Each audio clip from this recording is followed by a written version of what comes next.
Now, your WTVA Severe Weather Authority forecast with meteorologist Annea Scales. Welcome back, everyone. So, Annea, I was actually out of town for the past week. I got back into Tupelo on Thursday, so I really missed out on a lot of that cold front that came in. That is true. So, I see that right now it's looking kind of perfect with the calm conditions and this nice fall weather. So tell me, what's the outlook on the rest of our evening and into the weekend? So as we head over the next couple of days, we're actually going to be seeing the opposite of what Garner missed out on with all those cold temperatures. We're going to be warmer than average heading forward over the next couple of days.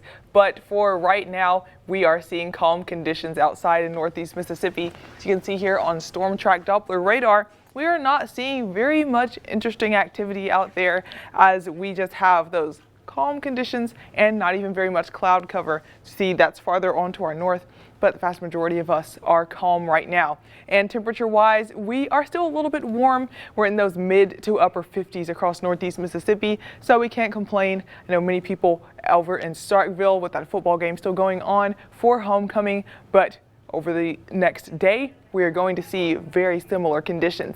So overnight, we're going to be cooling down into those mid 40s by the time we wake up tomorrow morning, but then we'll be warming back into those upper to mid 70s for tomorrow afternoon.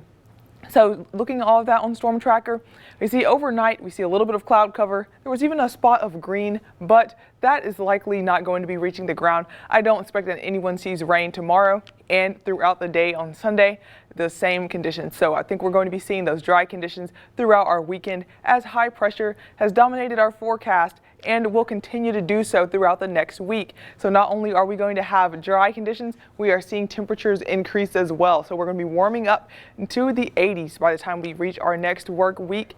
We're also going to be seeing some dry conditions along with those increasing temperatures. We actually don't have our next chance for meaningful rainfall until we get into Thursday. That's going to be along with a cold front.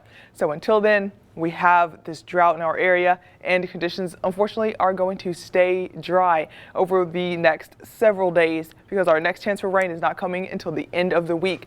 But for now, if we look at that 7-day forecast, we had those mid 70s today. We'll also see that for tomorrow. And overnight lows, typically they're around where we should be for this time of year. We're typically in those mid 40s, and that's what we are seeing.